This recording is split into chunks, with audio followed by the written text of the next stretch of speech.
Hello guys, welcome back. So, lalabas ulit tayo para testingin ang mic na in-order ko sa Shopee. Budget mo lang siya, murang-mura, 160 pesos. At di ba na kailangan ng mga receiver. Rekta connect agad sa ating GoPro Hero 4 Black. At hindi lang yun ang testing natin. Testing natin ang 1080p at 4K Super View at hindi Super View. Pagkukumprahin natin siya kung alin ba yung magandang gamitin. Well, syempre maganda talagang 4K, kaso ang problema malaki yung file size. So, masyado siyang mabigat para sa mga laptop o computer pag ine-edit, lalo na kapag ine-export mo na. So, dito ulit tayo sa irrigation. Ang daan ng mga motor na walang ORCR at lisensya. Kasi dito, walang HPG at LTO. Ayun may nagsasaka dun At kaya po tayo, habang wala pang ORCR at plaka, dito muna tayo sa irrigation. So at least pag dumating na yung ORCR at plaka, gamay na natin si Chamo, si NMAX B3. Chamo po ang pinangalan ko sa kanya. Yes po, Chamo, Spanish word Chamo. Meaning po niya sa English like dude, no? Dude sa Tagalog parang pre, gano'n. Chamo, pinupulaan nila si Chamo. Bingot daw, bingot. Para daw siyang bingot. Marami na ako nababasa na ang nakaasar daw ay yung mga walang pambili, o kaya yung mga naka Honda, o kaya naka NMAX version 1, version 2. Okay lang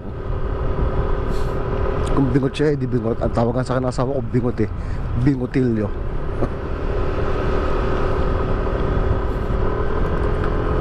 We are bingotilyo, me and Chamo. We are bingotilyo. Hey, I love it, ano?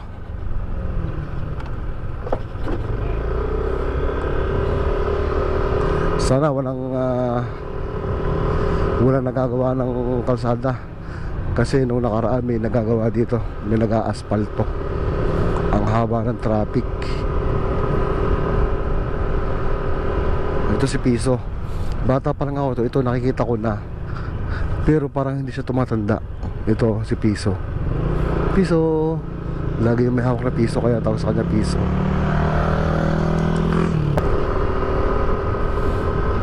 Nga pala, bakit ba hindi TechMax yung kinuha ko? Bakit ba standard version lang? Well, meron tayong dalawang dahilan kung bakit. Una parang nakakatakot kasi bagong technology pa siya. Alam niyo na parang hindi pa kabisado ng mga mekaniko ng Yamaha kung paano aayusin lang pag may nasira. Kasi nga ang dami mga electronics na nagpapagana doon sa CVT niya, YECVT, Yamaha Electronics Continuous Variable Transmission. So baka pag nasira siya mahirap gawin. At pangalawang rason kung bakit standard ang kinuha ko, dahil na rin sa makina. Kasi pag gusto ko siyang i-upgrade, madali siyang i-upgrade. Kung let's say gusto ko siyang i-upgrade ng 220cc, wow, 220, I love. 232cc, I love. So ma-upgrade ko siya. Yung TechMax hindi pa, tingin ko hindi pa. Kasi meron akong isang vlogger na napanood na meron siyang shop, meron siyang dyno, pang remap, ganyan. So kinukuting-ting niya yung kanyang TechMax, pero hindi niya matanggal-tanggal yung pulley. Kasi nangangamba din siguro lang nangangamba din siguro siya na baka pag tinanggal niya hindi na tumakbo pag naibalik niya. Awang ko, di ko lang sure, pero hindi niya tinanggal. Pero marami siyang alam tungkol sa motor, sa mga scooter pagdating sa makina. So yun, pero hindi niya tinanggal. So kahit siya, nagalangan din. Ako pa kaya na walang alam Mga bobo! Pero maganda yung special features ng mga yung 10 Max Tech Max. Kasi meron na siyang pwede mo siya lagyan ng map. So pwede ka nang hindi gumamit ng cellphone kung ikaw ay rider na this is angkas, joyride, hatid.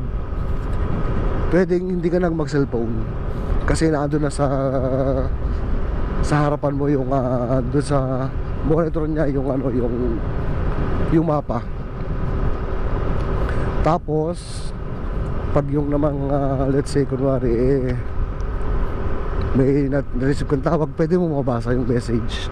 Na-receive kang message, pwede mo mabasa, pero hindi ka pwede mag-reply. So yun lang yung advantage niya. Tsaka yung technology na nga na meron siyang shifter. Let's say gusto kong umovertake, pipindutin ko lang yun hanggang 3 shift yun, bibilis na yun para magdadagdag siya ng RPM or torque, hindi ko alam. So bibilis yun, pero ganun pa rin yung CC, ganun pa rin yung makina, ganun.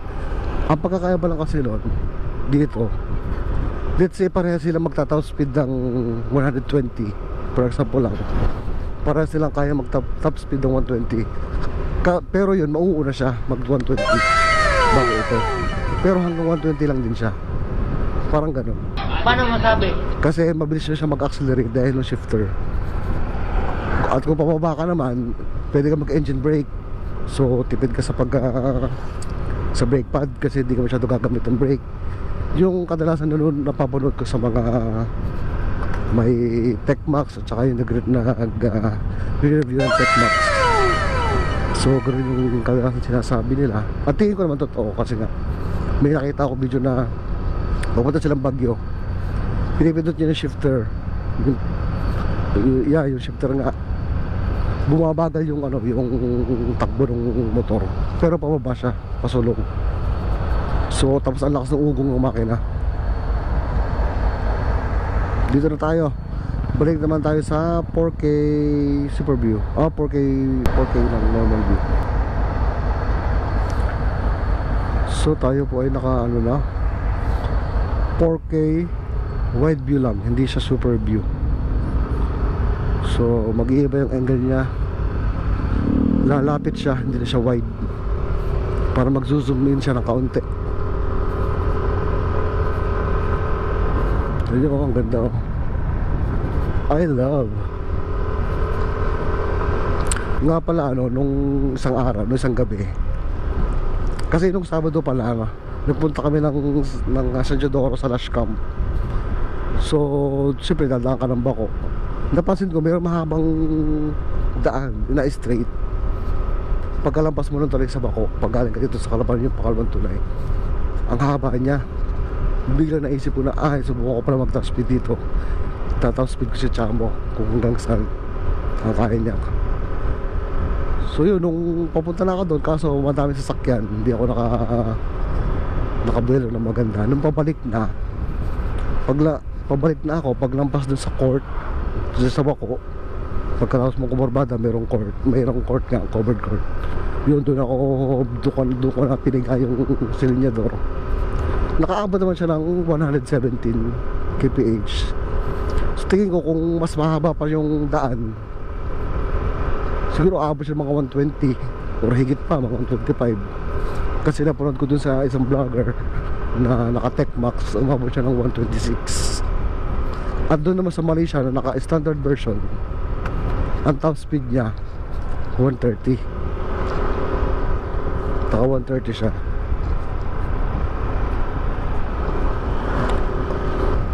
At isang nga lang pala problema ko dito sa F-Max, palibas ako hindi nabiyayaan ng height na mataas, medyo nakatingkayad ako. Kaya ginagawa ko pag titigil ako ganito. Ganito, titigil ako. Yan. Uuna akong ganyan. Tapos gaganto ako. Nasa unahan ako ng upuan. Tapos kapag ano naman, tatakbo na ako, tatakbuhin ko. Pag tumatakbo na, uupo ako sa gitna. Ayan. So, bala ko sana ipalower yung... Hindi, hanap ako ng flat seat. So, kaso iniisip ko masakit siya sa puwet. Ang average, ang fuel consumption po niya ay 46.5. Ang tipid niya, I love.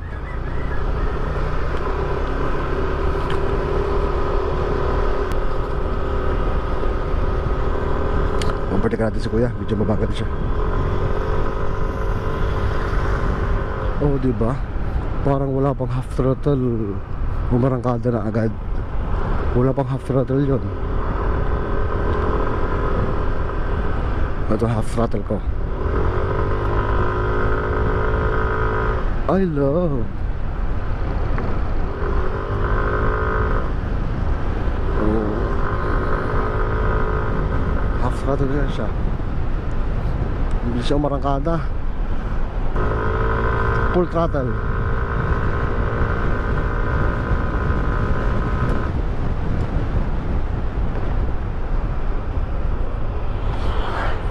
Diba?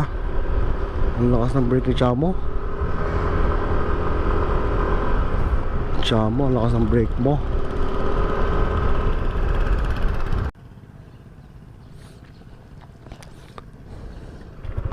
So tayo po ngayon ay naka 1080p Super View, 60 frames per second. So malalaman po natin kung ano maganda, kung yung 24 frames per second or 30 frames per second or 60 frames per second.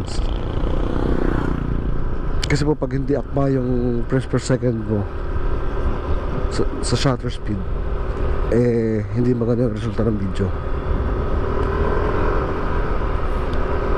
Pag luwag, biratin natin yan, luwag. Ay, may tricycle.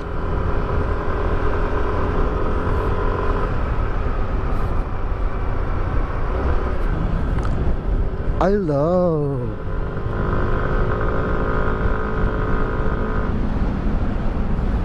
Lakas ng hangin. Alamang karaskas yung audio. Ano to? Geely? Geely ba yun?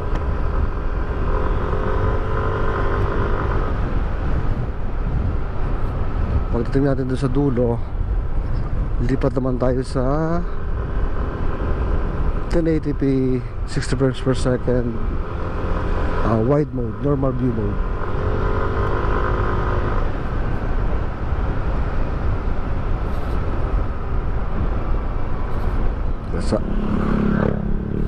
Dito na lang tayo. Punta tayong Balite. Baga na tayo 1080p lang.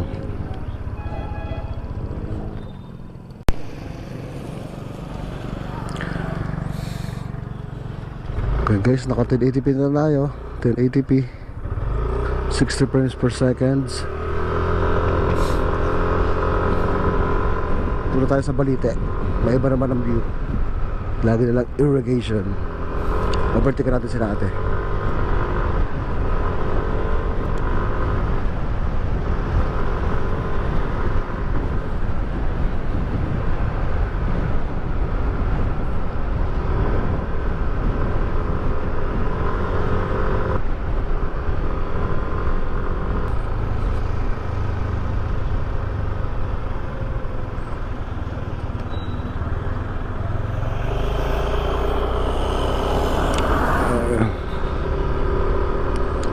Guys, alam niyo po ba yung lugar na to? Yung mga babaero dyan, malamang sa malamang, alam nila to. Ayan o, dalawa yan o, ayan o. Sa dalawa. Mura daw dyan. Hindi pa kasi ako nag-check-in dyan. Hindi ko na ako magkaroon presyo. Hindi naman kasi ako babaero. Oh my God! Pwede nga. Ay open.